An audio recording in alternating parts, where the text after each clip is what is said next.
Noël et Nouvel An arrivent à grands pas et ces moments festifs ne doivent pas vous faire oublier de vous déplacer en gérant le problème de l'alcool. À Bruxelles, comme partout dans le pays, on prend le message de Bob très au sérieux.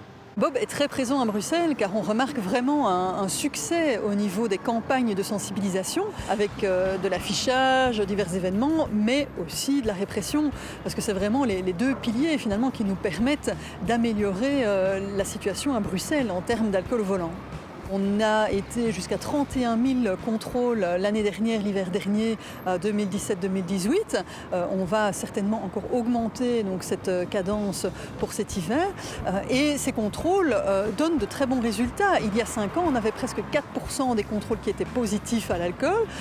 Et l'hiver dernier, on avait seulement 2% de contrôles positifs. Donc on remarque une évolution des mentalités, on remarque une évolution de la perception du risque. Et donc boire ou conduire, effectivement, de plus en plus de personnes font le choix. Eh bien, depuis le 30 du 11 jusqu'au 28 janvier 2019, la campagne Bob a débuté. Et donc, pendant cette période, il y aura plus de contrôles alcoolémie que durant l'année écoulée.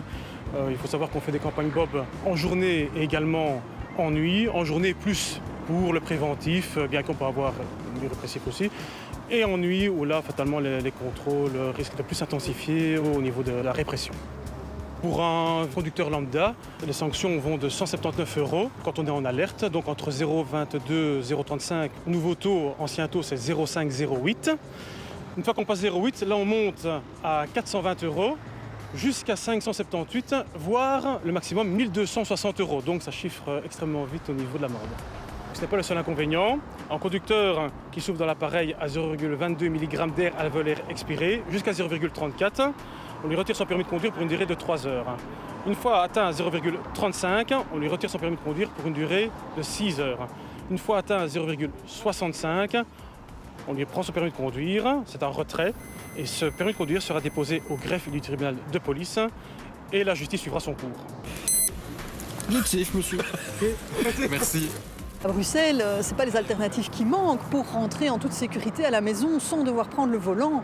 Donc on a les bus Noctis de la STIB, les week-ends. Donc vous avez le vendredi soir et le samedi soir des bus entre minuit et 3 h du matin, toutes les 30 minutes depuis le centre-ville vers la périphérie. Vous avez aussi, par exemple, le jour du réveillon, quand vous voulez faire la fête, la STIB gratuite à partir de minuit.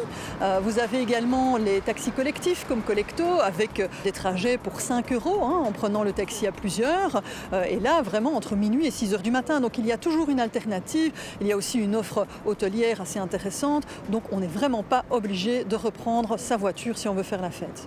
Prendre le volant en y entre bus, c'est prendre de gros risques. Alors bien entendu, il y aura des contrôles alcool, mais se faire contrôler positif est finalement un moindre mal par rapport au risque d'accident. Des solutions pour rentrer chez soi en toute sécurité, il y en a partout et certainement aussi à Bruxelles grâce à son maillage de transport en commun. Quelle est la bonne position des mains sur le volant? Si l'on imagine que le volant est un cadran de montre, la bonne position des mains est à 9h15 et non 10h10 comme on le disait encore il y a quelques années. De cette position, vous pourrez atteindre toutes les commandes importantes, à savoir les clignotants, le klaxon ou les essuie-glaces, sans avoir à décoller une main du volant. Il en sera généralement de même pour des commandes plus secondaires, comme le limiteur de vitesse ou le volume de la radio. À la semaine prochaine et d'ici là, bonne route!